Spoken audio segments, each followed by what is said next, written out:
मञ्चशीर अतिथि वृंद उपस्थित सज्जन मंडली एवं मोर छोट बड़ भाई भौणी तथा सांगसाथी माने मो आकांक्षा मां सरस्वती शिशु विद्या मंदिर महारहाटर षष्ठ श्रेणी छात्री मते आज मंच रे किछि कहबाकू सुजोग मिलिथिबारु मु निजकु धन्यवाद करबा संगे संगे अनुष्ठान को धन्यवाद जनाउछि।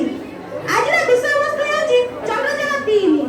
आपण माने जानନ୍ତି अक्टोबर 2008 मसिया रे चंद्रयान 1 एवं जुलाई 2019 मसिया रे चंद्रयान 2 को सतीश धावन महाकाश गवेषणा केंद्र श्रीहरिकोटारू चंद्रपृष्ठ को उत्क्षेपण करा जायथिला, किंतु किछि वैषयिक त्रुटि जोगु एहा चंद्रपृष्ठ रे अवतरण करिबा पूर्वरु विस्फोरित होइथिला। सेतेबेले एई घटनाटी समस्त भारतीय मानक मनरे निराशा भरि देइथिला, किंतु आम वैज्ञानिक मानकर दृढ़ इच्छा शक्ति एवं निरंतर प्रचेष्टा फल पुनर्बार एही वर्ष जुलाई 14 तारिख में चंद्रयान 3 को चंद्रपृष्ठ को सफलतार सहित उत्क्षेपण करा जायछि।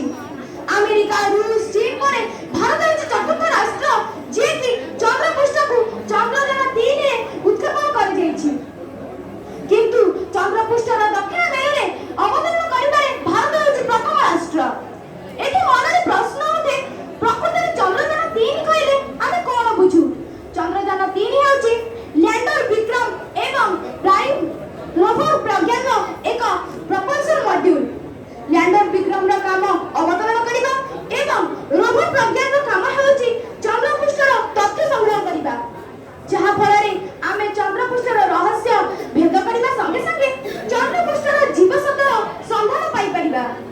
चंद्रयान 3 रा सफलता केवल भारतीय मानक पई नुहे बरं विश्ववासी को पई हेबो एक वरदान सदृश। तेनु आसंतु मिशन चंद्रयान 3 रा सफलता कामना करी भारत को एक श्रेष्ठ भारत रे परिणत करिया पई संकल्प लेबा। मो वक्तव्य